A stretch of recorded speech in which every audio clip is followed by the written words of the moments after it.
All right, ready to dive into another deep dive with me? Always. Awesome. Today, we're going back to the age of dinosaurs, but with a bit of a twist.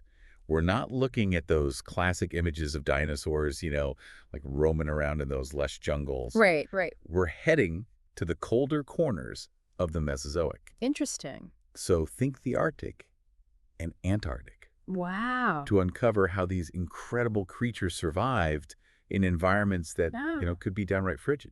So think snow, think ice. It's amazing, isn't it? We often picture dinosaurs as these creatures of the tropics. Right. But when we look at the fossil record, it tells us a totally different story, Yeah. Some dinosaurs braved those icy conditions and even snow.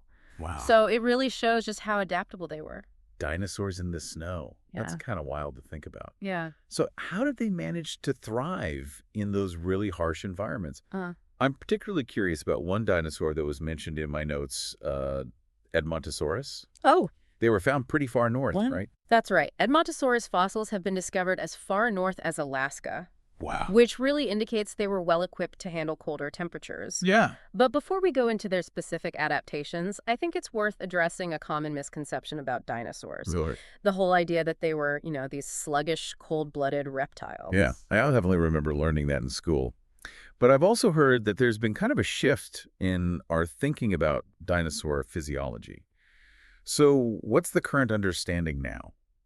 Well, the discovery of dinosaurs like Deinonychus Okay. back in the late 1960s really challenged that traditional view. Interesting. Because Deinonychus had features that suggested a much more active lifestyle than your typical cold-blooded reptile. Okay. And this really sparked what we call the dinosaur renaissance, which was basically this period of renewed interest Oh, yeah. and research that led to the idea that dinosaurs might have been warm-blooded, or at least had more active metabolisms than we previously thought. So it was a more dynamic picture of dinosaurs that kind of emerged from that. Exactly. What kind of evidence supports this idea? Well, one really intriguing piece of evidence comes from fossilized sleeping postures. Okay. So dinosaurs like Melong and Ornithomimus were found in positions that really resemble those of modern birds, Oh, wow. like tucked in with their heads under their arms. It's And these postures suggest that they were able to maintain a pretty stable body temperature, okay. which is a characteristic that's more common in warm-blooded animals. That's fascinating. So not all dinosaurs were those slow-moving, sun-baking reptiles that we kind of imagine. Definitely not. Okay, awesome. Now let's get back to our star of the frozen north, Yeah. Edmontosaurus. What made them so successful in those colder climates? Well, for starters, they were incredibly abundant. One fossil layer in Wyoming yielded an astounding 8,460 Edmontosaurus fossils, Whoa, which showcases just how prevalent they were. that's a lot of Edmontosaurus. Yeah, and these weren't small creatures. Right. They ranged from 9 to 15 meters long Wow. and weighed anywhere from 3 to 14 tons, Oh, my goodness. which puts them in a similar size category as Like a bus? Tyrannosaurus rex. Yeah. Wow, they were true giants. And I understand that we have a special window into their lives thanks to a pretty remarkable discovery. Yeah. A dinosaur mummy? You're talking about Dakota, Okay. a mummified Edmontosaurus found in North Dakota. Wow. It's an incredibly rare find because, soft tissues rarely fossilize. Right. But in Dakota's case, rapid burial and a low oxygen environment led to mummification, Oh, wow. which actually preserved details that we wouldn't normally see. It's like a time capsule from the late Cretaceous. Exact. What did this mummy reveal about Edmontosaurus? Well, one of the most striking findings was the preservation of skin texture. Okay. Dakota had two distinct types of scales, small convex scales that were scattered kind of randomly, and then these larger flat polygonal scales that were surrounded by the smaller ones. So this suggests a pretty complex skin structure, Yeah. perhaps offering some level of insulation against those colder temperatures. So their skin might have been an adaptation to their environment. Makes sense. Yeah, that makes sense. Yeah. Now, Edmontosaurus is often referred to as a duck-billed dinosaur, Right. which kind of conjures up this image of this flat duck-like bill. Yeah. But I've heard that might not be entirely accurate. You're right. A 2018 discovery challenged the traditional view of the duckbill. Okay. Paleontologists found a premaxillary bone from Ornithosaurus, Okay. which is a close relative of Edmontosaurus. All right. And this bone suggested that they had a hard keratinous beak with serrated edges, Whoa. more similar to a turtle's beak than a duck's. So a beak with teeth. That's a pretty formidable combination. Hmm? What about their limbs? Were there any unique adaptations there? Well, Dakota's mummified hand revealed some pretty intriguing features. Right. Its fingers were fused together, Oh, with right. the first finger missing entirely.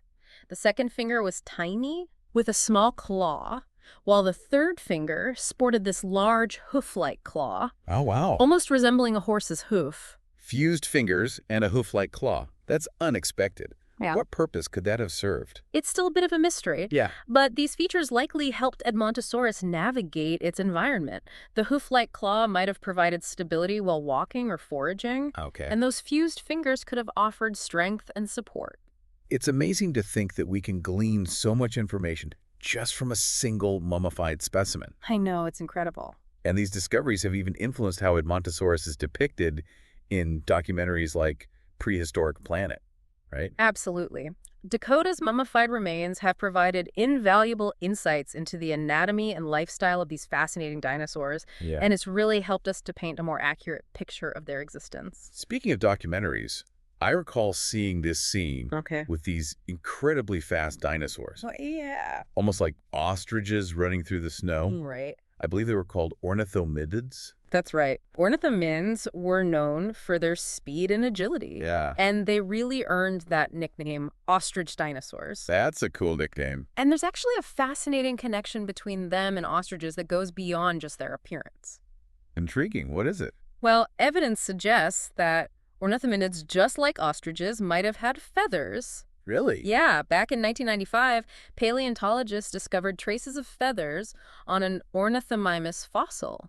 Wow. But the findings weren't actually revealed until 2012. Wow, that's a long time to keep a secret. I know.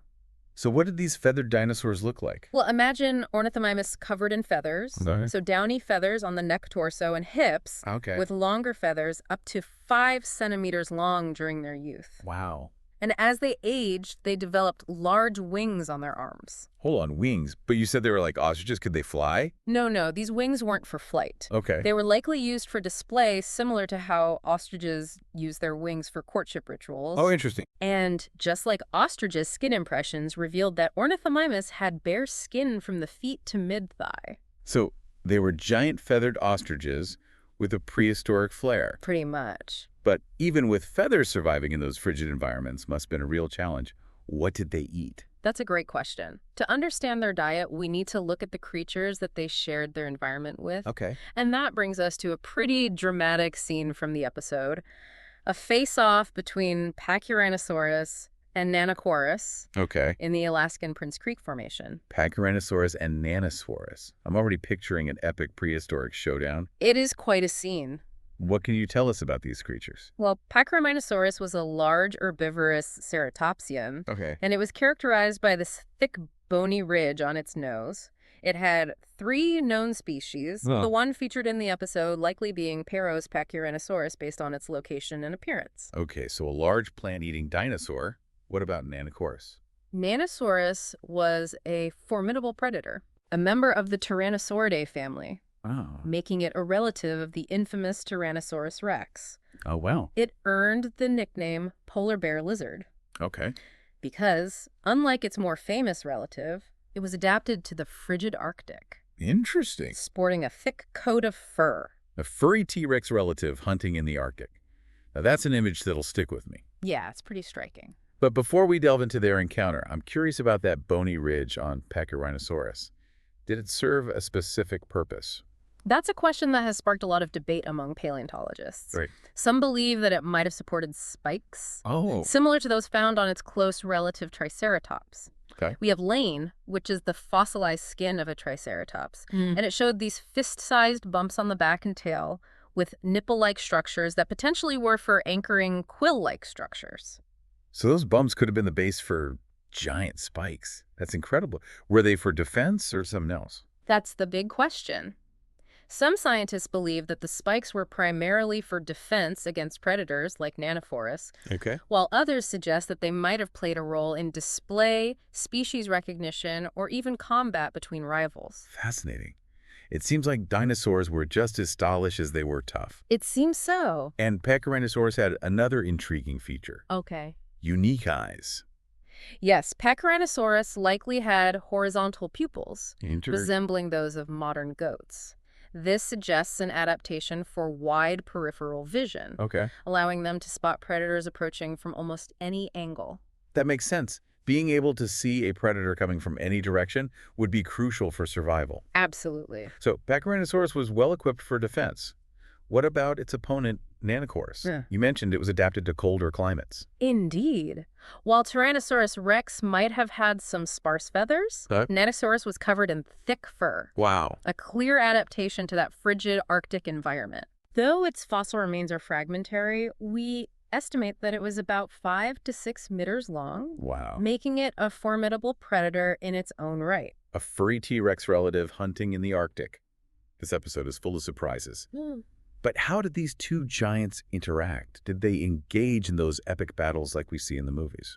Well, while the show does depict a dramatic showdown, Yeah. we don't have any direct evidence of specific battles between Pachyrhinosaurus and Nanuqsaurus. Right. However, we can make inferences based on their adaptations Okay. and those predator-prey relationships. So what can we learn from their adaptations? Well, Pachyrhinosaurus's potential spikes, its robust build, and wide peripheral vision all suggest a creature that was well equipped for defense. Okay. Nanuqsaurus, on the other hand, had that thick coat of fur for insulation, a smaller size compared to other tyrannosaurids, Right. and those powerful jaws, which all points towards a predator that was adapted for stealth and agility in a challenging environment. Perhaps Nanuqsaurus relied on ambush tactics rather than direct confrontation with a fully grown Pachyrhinosaurus. That's a plausible scenario. We also know that Pachyrhinosaurus, like modern muskoxen, likely exhibited herding behavior. Oh. So forming a protective circle around their young and vulnerable members Right. would be a very effective defense strategy against even a determined predator. Safety in numbers. A classic strategy. It's amazing how these prehistoric creatures adapted to such harsh and unforgiving environments. Yeah. But you mentioned earlier that there were other dinosaurs in this episode.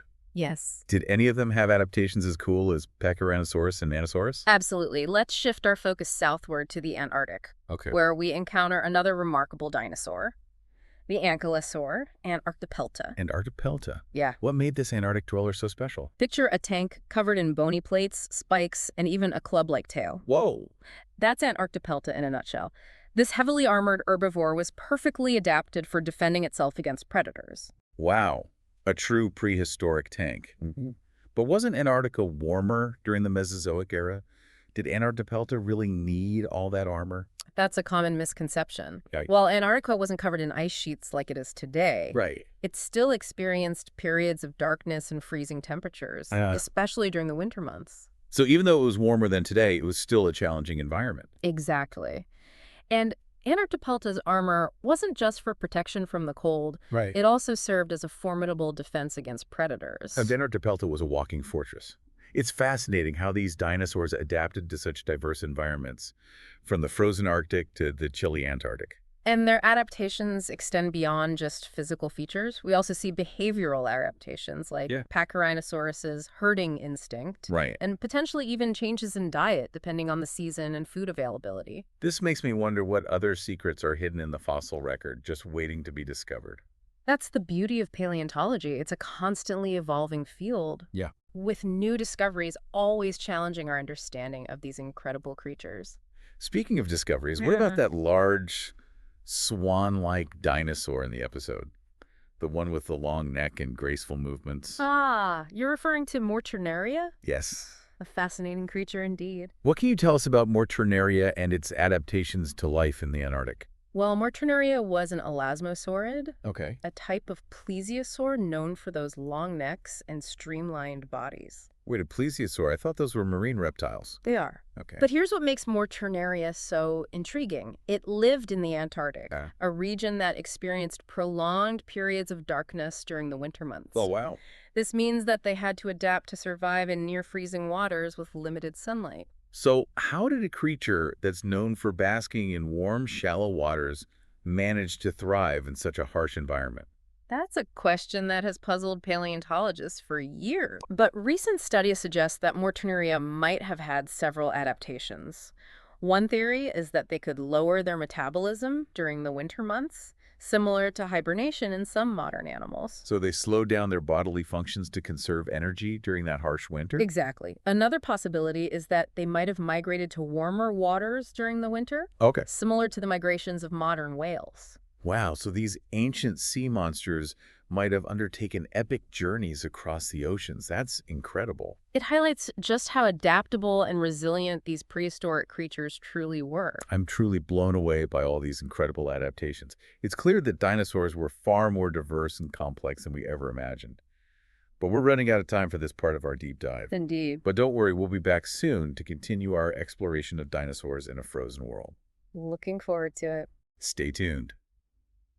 Welcome back to our deep dive into the Mesozoic era's frozen frontier. We've been exploring how dinosaurs adapted to survive in some of the coldest environments on Earth. Before the break, we were discussing Mortonaria, that fascinating plesiosaur that braved the frigid waters of the Antarctic. Right, and Mortonaria is just a prime example of how even creatures typically associated with warmer climates found ways to thrive in the cold. Yeah. Their potential ability to lower their metabolism or even migrate to warmer waters really showcases their remarkable adaptability. It challenges our preconceived notions of what dinosaurs, or in this case marine reptiles, Right. were capable of. For sure. Speaking of adaptations, we were also discussing the intriguing features of Pachyrhinosaurus, Yeah. particularly those potential spikes on its bony head ridge. Those spikes, if they did exist, Right. raise so many questions. Were they primarily for defense against predators like Nanuqsaurus? Yeah. Or did they serve other purposes like display or even combat between rivals? It's a puzzle that paleontologists are still piecing together. It's like a prehistoric fashion statement with a practical purpose. Right. And then there's that fascinating detail about their eyes, Yeah. having horizontal pupils, like modern goats, would have given them an incredible field of vision. Exactly. Wide peripheral vision would have been crucial for spotting predators in a landscape where danger could lurk around any corner. It's a reminder that adaptations aren't just about physical features. They also encompass sensory perception and how animals interact with their surroundings. It makes you appreciate the complexity of these ancient ecosystems. Yeah. Every feature, every behavior played a role in survival. Absolutely. But before we get too caught up in the drama of predator versus prey, Okay. I'd love to circle back to Antarctopelta, Oh, yeah. that heavily armored dinosaur that we briefly touched upon earlier. Ah, yes, the Antarctic shield, as I like to call it. I like that. Antarctopelta is a fantastic example of how armor served as a crucial adaptation for survival, not just against predators, but also against the elements. We often think of armor as protection against, bites and claws. Right. But how did it help Antarctopelta cope with the cold? Well, while the exact nature of its armor's role in thermoregulation is still being studied, Okay. it's possible that the bony plates and spikes helped Antarctopelta regulate its body temperature. Oh. They might have acted like a series of radiators, absorbing heat from the sun during the warmer periods Yeah. and retaining it when temperatures dropped. So its armor could have functioned as a built-in temperature control system. That's ingenious. Nature often finds elegant solutions to complex problems. It does. And speaking of elegant solutions, we can't forget those sleek and speedy Ornithomimus. Ah, yes, the ostrich dinosaurs. Right. Their long legs and feathered bodies. Mm.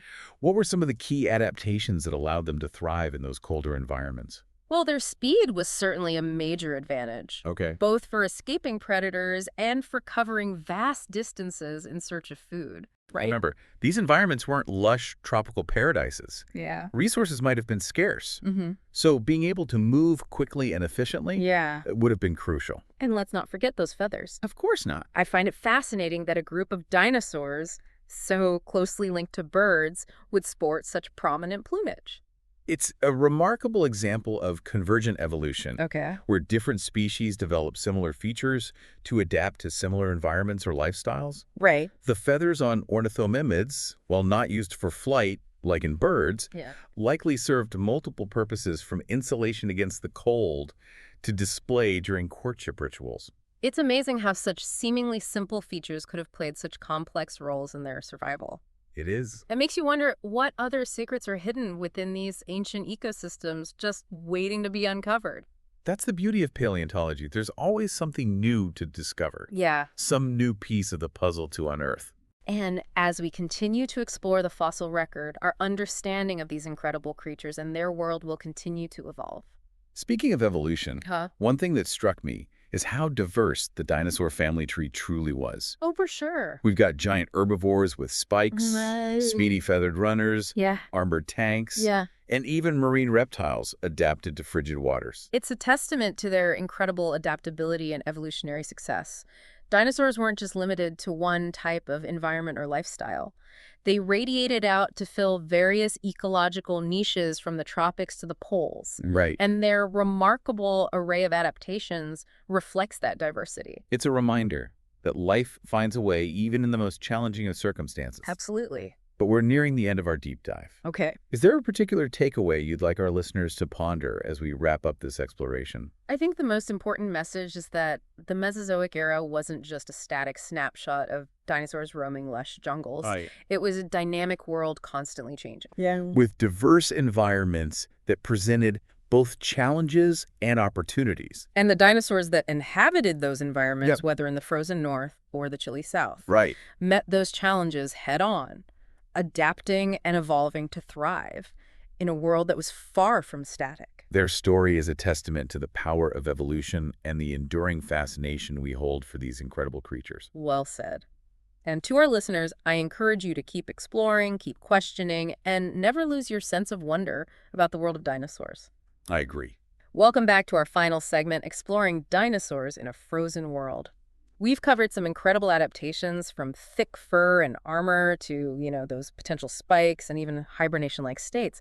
It's amazing how these creatures thrived in those environments we typically associate with ice and snow. Right. It really does expand our understanding of dinosaur resilience and their ability to conquer such diverse habitats. And their adaptations weren't just limited to physical features either. Right. We also talked about those behavioral adaptations like Pachyrhinosaurus herding and Morturnaria's possible migrations, Yeah. both crucial for survival in those challenging conditions. It's like this giant puzzle where each adaptation fits perfectly into the picture of their environment and their lifestyle. Yeah.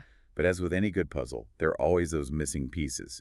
What are some of the biggest unanswered questions in paleontology, especially regarding dinosaurs in colder climates? Well, one of the biggest mysteries is the extent of dinosaur migration. We do have some evidence hinting that species like Morturnaria might have migrated to warmer waters during the winter. However, the exact routes and distances they traveled remain unknown. So these ancient migrations could have been even more epic than we currently imagine. What other mysteries are paleontologists really intrigued by? Well, we're still piecing together the full extent of their adaptations to cold and darkness. Did they have special physiological mechanisms for regulating body temperature? How did they find food and navigate during those long winter months? These questions continue to drive research and fuel our fascination with these creatures. It's like a whole new world of dinosaur behavior waiting to be discovered. Precisely. And with advancements in technology and, new discoveries happening all the time, Right. we're constantly pushing the boundaries of what we know about dinosaurs and their fascinating world. So as we wrap up this deep dive, what's the key takeaway for our listeners today? What should they remember about dinosaurs in a frozen world? I think the most important message is that dinosaurs were incredibly adaptable. They thrived in a wide range of environments, from tropical forests to frozen landscapes. Right. And their ability to adapt to such diverse conditions is really a testament to their evolutionary success. They were so much more than just those giant lizards basking in the sun. Oh, yeah? They were complex, dynamic creatures that ruled the Earth for millions of years, even in the most challenging environments. Exactly. And their story continues to unfold as we unearth more fossils and piece together that intricate puzzle of their lives. It's a story that continues to inspire awe and wonder. Absolutely. So to our listeners, keep exploring, keep asking questions, and never lose your fascination with the incredible world of dinosaurs. Who knows what amazing discoveries await us in the future? Perhaps one day we'll uncover even more secrets about these remarkable creatures that braved the frozen world. That's all for this deep dive into the world of dinosaurs in a frozen world. Until next time, stay curious.